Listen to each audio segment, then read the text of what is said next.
안녕하세요. 네, 네, 반갑습니다. 네. 아유, 뭐 좋은 것들 다 어떻게 이렇게 좋은 일들을 많이 하셨나 봐요. 남들은 하나 되기도 힘든데 두 가지 가지고 있는 게 모두 그냥 다 되셨다고 하니까 저 조그만 겁니다. 아유, 조그만 거라도요. 이거 바라면서 지금 투자하시는 분들, 그때 살 걸 하는 분들이 얼마나 많으신 줄 아세요? 그래서 하여튼 시청자님은 굉장히 복 받으신 거다라고 보여지는데, 일단 전남 9구역 같은 경우는 공공재개발이잖아요. 네, 공공재개발이면서 지금 구역 지정이 이제 된 거고요. 네, 원효로 사가는 모아타운으로 이제 공모해서 된 거고, 네, 선정이 된 그런 상황인데, 둘 다 이제 아파트 단지로 바뀌는 거죠. 그런데 이제 시청자님이 두 개를 모두 갖고 계시니까 5년 재당첨 금지에 걸리시는 건데, 제가 봐도 이 두 개가 속도가 그 일반 우리가 말하는 재개발이 아니잖아요. 네, 그렇다 보니까 이 속도성이 상당히 좀 있을 거로 보여져요. 어차피 전남 9구역 같은 경우 구역 지정됐으니까 이제 사업 시행 인가하고 관차후 남은 거거든요. 네, 저기 성북 1구역 같은 경우가 전남 9구역하고 똑같이 진행이 되는 거예요. 한 4호선인가요? 한성대 입구역 바로 위쪽에 있는 게 성북 1구역인데, 네, 거기 같은 경우가 공공재개발로 이제 올해 4월인가 이렇게 지정이 됐단 말이에요. 구역 지정이. 근데 이제 뭐 예상하고 있는 속도감을 말씀을 드리면 내년에 뭐 사시 나는 거고, 후년 24년에 관처 나서 25년에 착공 들어가는 걸로 돼 있으니까 3년 생각하고 있는 거거든요.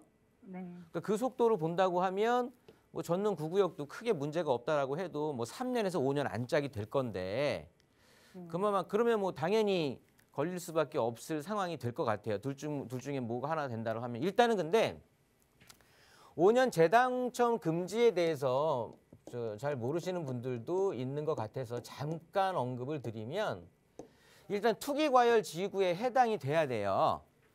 그래서 투기과열 지역이 아니다, 예를 들어서 조정 대상 지역이다, 그렇다고 하면 해당이 없어요. 아무 뭐 그게 상관이 없는 거거든요. 그러니까 투기과열 지역에서만 해당이 되는 거고, 그래서 첫 번째 주택을 이제 뭐 관리 처분이라고 할까요? 분양 선정 뭐 마찬가지 얘기가 될 텐데, 분양 선정일로부터 두 번째 집이 분양 신청일까지가 되는데, 이 기간이 5년 내에 두 번째가 걸리게 된다라고 했을 경우에 이제 재당첨이 금지가 되는 거고, 입주권이 이제 없어지게 되는 건데, 그래서 투기과열 지구가 아닌 사람들은 전혀 해당 사항이 없는 거고요. 그리고 이 법이 시행이 된 게 2017년 파리 대책 이후에 10월 24일부터 이제 법의 효용성이 발휘가 된 거라서 2017년 10월 24일 이전에 매수를 하셨다, 그런 분들은 해당이 또 없는 거예요. 우리 시청자님 이거 언제 매수하신 거예요?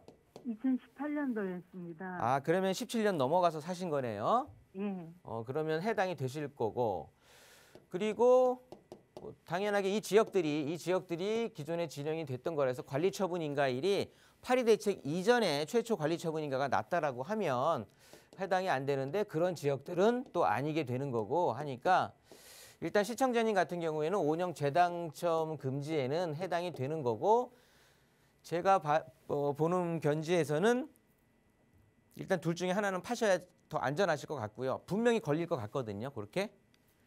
그렇다고 보니까 그러면 이제 어디를 가지고 가느냐가 문제가 될 텐데, 어떻게 말씀드려야 될까요? 일단 입지적으로는 이 원효로가 됐든 청량리 전농 9구역이 됐든, 청량리도 획기적인 변화가 예정이 돼 있는 곳이고요. 부도심으로 승격이 되면서 거기에 이제 청량리역이 엄청 노선들이 많이 깔리게 될 거고, 용산 또한 엄청난 대변혁이 또 예정이 돼 있는 곳이라서 입지적으로는 정말 굉장히 좋아질 곳이에요, 앞으로. 그런데 이제 문제는 뭐냐? 사업 속도거든요. 입지는 둘 다 좋은 입지라서 뭐 크게 좌지우지 될 것 같지는 않고, 사업 속도가 이제 관건이 될 것 같은데, 둘 중에 속도가 빠른 거를 가지고 있는 게 당연히 이익이 되는 거고요. 둘 다 속도는 좀 진행이 되는데 전동 9구역이 속도는 좀 더 빨리 진행이 될 것 같아요. 그래서 이거는 참여를 좀 자주 하시고 어떻게 흘러가고 있는지 그런 사업 진행도에 대해서 굉장히 관심을 가지고 좀 참여를 하시면서 사업 속도가 어떻게 진행이 되는지에 대해서 이건 시청자님이 캐치를 하셔야지 누가 이렇게 해주지는 않거든요. 그래서 앞으로 모아타운이 얼마만큼 빨리 진행이 될지 그리고 모아타운은 지정이 된 거지 또 진행이 안 될 수도 있어요. 이해되세요? 네네. 예, 모아타운으로 지금 후보지로 선정만 된 거지 예, 주민들이 또 선정됐습니다. 가다가 또 쓸 수도 있는 상황인 거거든요. 예, 예. 그러면 뭐 말짱 꽝이 되는 거고 그러다 보니까 예. 어떤 게 낫다? 일단은 둘 중에 사업 속도가 빠른 거를 선택을 하셔라라고 말씀을 드리는 거고 그래도 예를 들어서 입지적으로 더 대변혁이 일어날 곳을 예정한다? 그러면 당연히 청량리보다는 용산이 더 비교 우위에 있거든요. 입지적으로. 그래서 속도가 원효로 사과가 큰 문제 없이 잘 갈 거다라고 한다고 하면 뭐 원효로 사과를 가지고 있는 것도 좋고 뭐 전동 9구역의 속도가 앞으로 계속 빨라진다. 뭐 큰 문제 없다. 그러면 전동 9구역을 하여튼 둘 중에 먼저 되는 거 하시면 되는 건데 매도 시점이 이제 중요하시잖아요. 네. 얘는 전동 9구역 같은 경우는 재개발이기 때문에 관리 처분 인가일 전까지 파시면 돼요.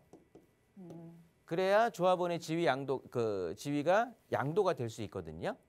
예. 원효로 사과 같은 경우는 얘는 모아타운이라서 얘는 빈집 및 소규모 정비법에 대한 제약을 받는 거예요. 그래서 얘는 조합 설립이에요. 그러니까 당연히 전동 9구역보다는 원효로 사과가 더 먼저 팔아야 돼. 사업 속도가 훨씬 더 앞쪽에 있는 거니까. 조합 설립 다음에 사업 시행 인가하고 그 다음에 관리 처분이니까. 이해되시죠? 네. 그 전동 9구역은 관리 처분 인가 전까지만 매도하시면 되는 거고 원효로 사과는 조합 설립 인가 이전까지만 매도하시면 되는 거예요.